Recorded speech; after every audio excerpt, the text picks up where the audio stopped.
علی بھائی اگلا سوال ہے، اگر نماز کے دوران کسی عورت کا بچہ رو پڑے تو وہ فرض نماز کو توڑ کر اپنے بچے کو چپ کروا سکتی ہے؟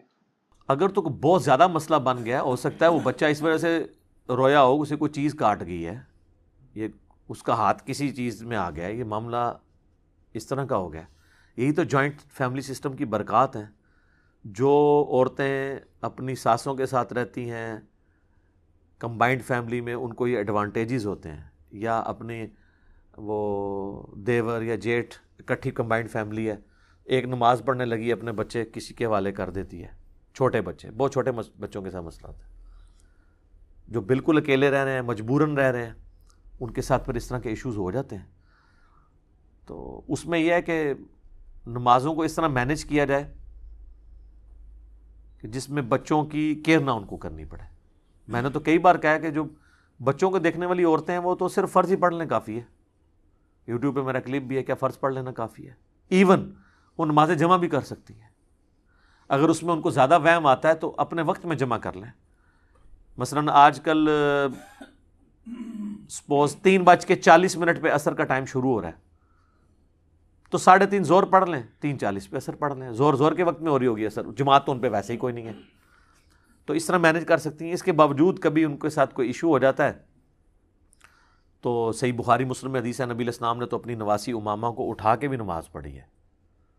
تو وہ چھوٹا بچہ تو اٹھا کے نماز پڑھ لیں. عموماً بچے ارد گرد ہی کھیلتے رہتے ہیں، رو پڑیں تو اٹھا لیں نماز کے دوران. پھر بھی کوئی زیادہ ایشو ہو جاتا ہے، ایز اے لاسٹ ریزارٹ توڑنی پڑ جاتی ہے، بہت بڑا کوئی مسئلہ ہے تو توڑ بھی سکتے ہیں، لیکن یہ پریفریبل نہیں ہے. بخاری مسلم میں حدیث ہے، نبی علیہ السلام نے فرمایا بعض اوقات میرا دل کرتا ہے میں تھوڑی لمبی قرات کروں، لیکن میں جب کسی بچے کی رونے کی آواز سنتا ہوں نا تو مجھے لگتا ہے اس کی ماں جو ہے وہ اس کا دل پسیج رہا ہوگا، تو میں پھر نماز مختصر کر دیتا ہوں تاکہ وہ اپنے بچے کو دیکھے. تو اس میں امپلائڈ ہے کہ اس وقت کی عورتوں کو یہ ٹریننگ تھی کہ اگر بچہ رو رہا ہے نا تو نماز نہیں توڑنی ہے، نماز کو مختصر کیا جائے، پھر بچے کو سنبھال لیا جائے. لیکن اگر کوئی بڑا ایشو بن جاتا ہے، بعض اوقات کوئی جینون ایشو بھی ہو سکتا ہے، نماز کے علاوہ بھی تو ہو سکتا ہے، پھر آپ نماز توڑ لیں. باقی یہ جو آپ کو کہانیاں کرائی جاتی ہیں نا کہ ماں باپ آواز دیں نماز توڑ دو اور یہ کرو وہ، بس ماں باپ کی یہی فضیلت سنا رہے ہوتے ہیں. خدمت کرو جو کام کرنے والا ہے، نماز آواز دے توڑ دو. آواز دیتی توڑ دیتا، آواز دے کے انہوں نے کہا جا کے پائیا چیز لایا جا کے پتر، تو تسی کو ہماری میں جانا نہیں ہے، تو نماز توڑنے کا کیا فائدہ ہویا؟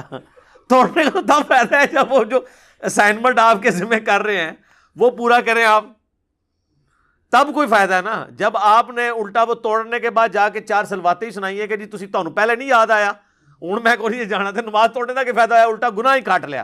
اس نے تو بہتر سی نماز ہی پڑھتے رہتے، یہی بہتر تھا نا لاجیکلی اسپیکنگ. توڑ کے کام جب نہیں کرنا تو بہتر نماز ہی پڑھتے رہو. البتہ صحیح بخاری میں آتا ہے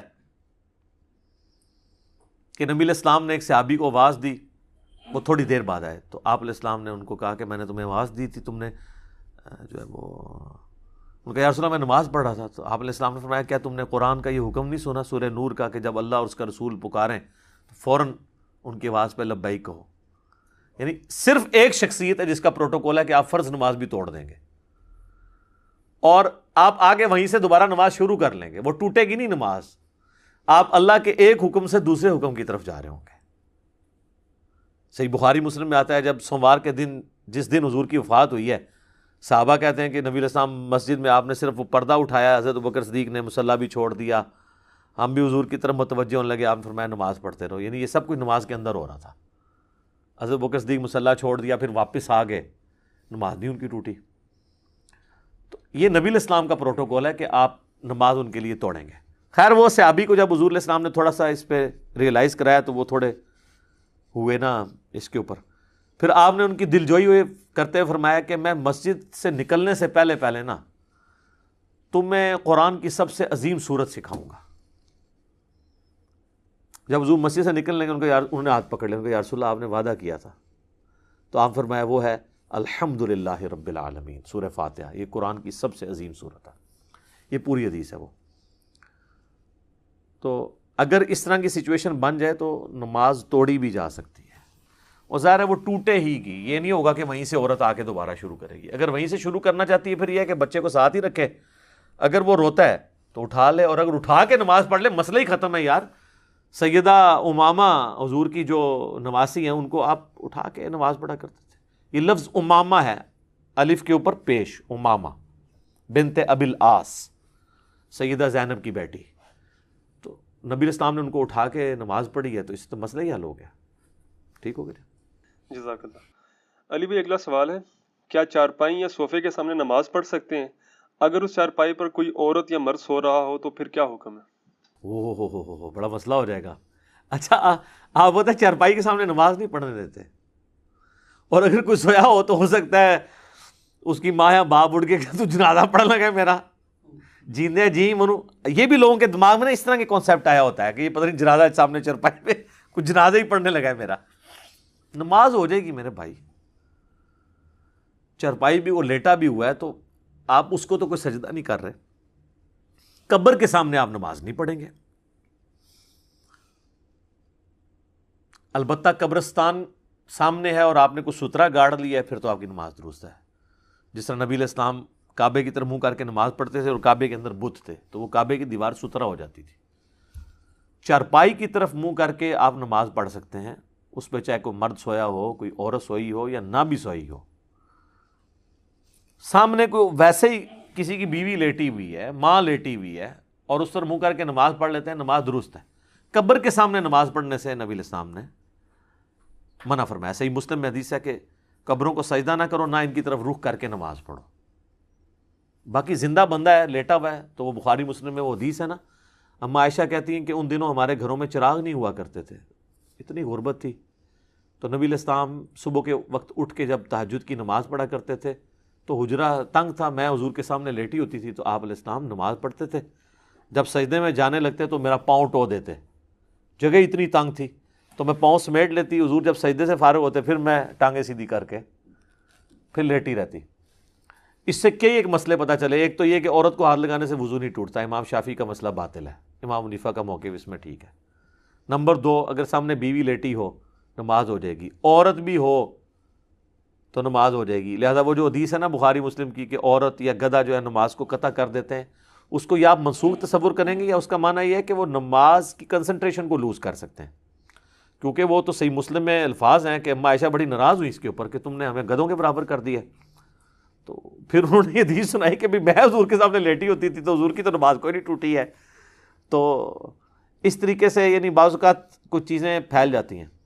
اور تیسرا مسئلہ یہ پتہ چلا کہ اندھیرے میں نماز آپ پڑھ سکتے ہیں, کیونکہ وہ کہتی ہیں اندھیرے ہوتا تھا اور نبی علیہ السلام ٹوتے تھے اور چراغ بھی نہیں ہوتے تھے. اور چوتھا مسئلہ یہ نکلا کہ آنکھیں بند کر کے بھی نماز ہو سکتی ہے, کیونکہ اینڈ رزلٹ یہ ہے, لک وشکار ہی ہے, چاہے آپ سر کی طرف یعنی اپنا سر رکھیں یا پاؤں کی طرف, کمر تو درمیان میں رہتی ہے. چاہے باہر اندھیرا ہو چاہے باہر روشنی اور آپ نے آنکھیں بند کی ہیں, اینڈ رزلٹ یہ ہے کہ آپ اندھیرے میں نماز پڑھ رہے ہیں. جو لوگ کہتے ہیں نا یعنی آنکھ کھول کے نماز پڑھنا ضروری ہے کہیں کوئی موذی جانور نہ آ جائے, تو وہ تو جہاں پہ اندھیرے میں نماز پڑھ رہے ہیں وہاں تو آپ کی آنکھیں کھلی بھی ہوں تو آپ کچھ نہیں کر سکتے, ٹھیک ہے نا. تو ہمارے تو یہاں پہ ظاہر ہے موذی جانور آنے کا کوئی خدشہ ہی نہیں, صاف ستھری مسجدیں, اور پھر ایسی جگہ پہ ظاہر ریگستانی علاقوں میں پہاڑی علاقوں میں تو آ جاتی ہیں اس طرح کی چیزیں. وہاں تو واقعی پریفریبل یہی ہے کہ آنکھ کھول کے نماز پڑھیں, لیکن اگر کنسنٹریشن کے لیے بند کرنا چاہتا ہے تو آنکھیں بند کر کے بھی نماز درست ہے. تو اس حدیث کے اندر واضح ہے کہ سیدہ عائشہ سامنے لیٹی ہوتی تھی, نبی علیہ السلام اپنی نماز مکمل کرتے تھے. تو چارپائی ہو یا ویسے کوئی بندہ سامنے بیٹھا ہو تو ہاں, اگر بندہ آپ جاگ رہا ہے اس کا رخ آپ کی طرف ہے تو آپ کی کنسنٹریشن لوز ہوگی, تو بہتر یہ ہے کہ پھر تو نماز نہ پڑھی جائے. اس طریقے سے بعض اوقات امام سلام پھیر کے پبلک کی طرف منہ کرتے ہیں تو وہ اس کے بالکل پیچھے کھڑا ہوا اس کی طرف منہ کر کے نماز شروع کرتا ہے, تو اس میں کنسنٹریشن لوز ہوگی, وہ کام نہیں کرنا چاہیے. تو بہتر ہے کہ سائڈ پہ ہو کے نماز پڑھیں, یا وہ جب آپ کی طرف کو منہ کر کے نماز پڑھے تو آپ دوسری طرف منہ کر لیں, وہ سترے کا سترا بھی بنا رہے گا اس کے لیے. کچھ متس چل رہی ہوتی ہیں وہ اب پبلک میں چل رہی ہیں کہ چرپائی اگر سامنے ہے تو نماز نہ پڑھیں آپ, تو یہ بالکل غلط ہے, آپ پڑھ سکتے ہیں. البتہ مسجد بیت کا کنسیپٹ ٹھیک ہے, بخاری مسلم میں حدیث ہے, نبی علیہ السلام صحابہ کو ترغیب دیتے تھے کہ وہ گھر میں ایک حصہ نماز کے لیے مخصوص کریں. بلکہ وہ اتبان بن مالک کی وہ جو حدیث ہے, وہ جو ایک صحابی کہتے ہیں یا رسول اللہ مدینے میں یعنی موذی جانور بھی ہیں, پھر برساتی نالے بھی ہیں, کئی بار میں لیٹ ہو جاتا ہوں تو میں گھر میں ہی نماز پڑھ لیا کروں. تو حضور نے کہا ٹھیک ہے, انہوں نے کہا یا رسول اللہ آپ کبھی میرے گھر تشریف لے آئیں اور کسی ایک جگہ نماز پڑھ دیں، میں اس کو اپنا مصلی بنا لوں گا۔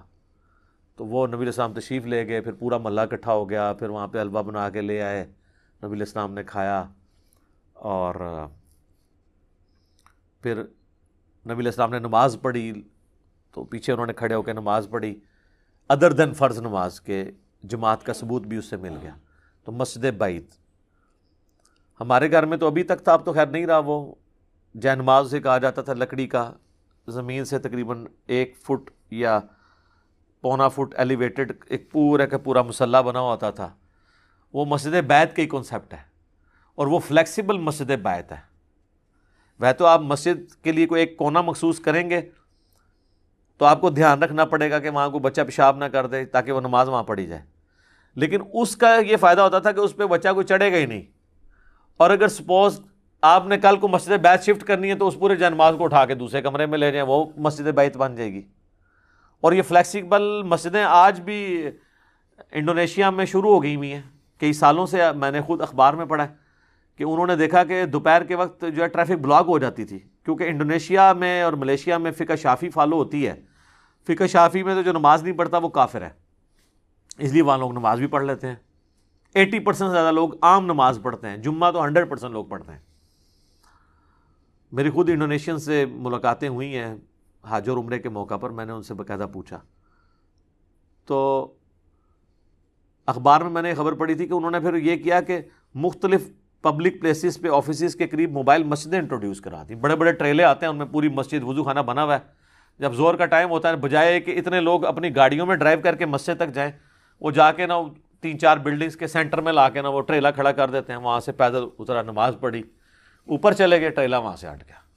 موبائل مسجد ہے۔ آپ نے اگر کوئی مسئلہ حل کرنا ہے نا تو اس کے سلوشنز موجود ہیں، تو اگر نہیں حل کرنا تو آپ کے کپڑے قیامت تک پلید ہی رہنے ہیں۔ کئی لوگ نماز کھولا تو کہتے کپڑے پاک نہیں، ان سے پوچھا جائے تسی کیا کرتے رہتے ہو، اللہ دے بندے ہمیشہ ہی کپڑے ناپاک ہوتے ہیں۔ تو ایسے لوگوں کا ویسے علاج یہ ہے کہ جو یہ کہتے ہیں کپڑے ناپاک، تو ان کو یار تو پلید رہنا، یار اللہ دے بندے ساڑھے نال پھر نہ بیٹھا کرتے، روٹی شوٹی کھانا ہے تو پلید ہی رہنا ہر ٹائم، کم از کم اس کو یہ پھکی دیا کریں۔ یہ کپڑے تو خام خواہ لوگوں نے پلید بنائے ہوئے ہوتے ہیں نا، ایک جنرل ایک بہانہ ہے۔ تو اگر آپ نے پڑھنا ہے تو موبائل مسجدیں بھی ہیں۔ مسجد میں نماز پڑھنا یہ ایک مرد کے اوپر اوبلیگیٹری ہے۔ کپڑے ضرور پاک ہونے چاہیے، عام لوگ کپڑوں کے گندا ہونے کو بھی ناپاک سمجھ لیتے ہیں، گندے کپڑے ناپاک نہیں ہوتے جب تک ان کے اوپر پیشاب نہیں لگ جاتا۔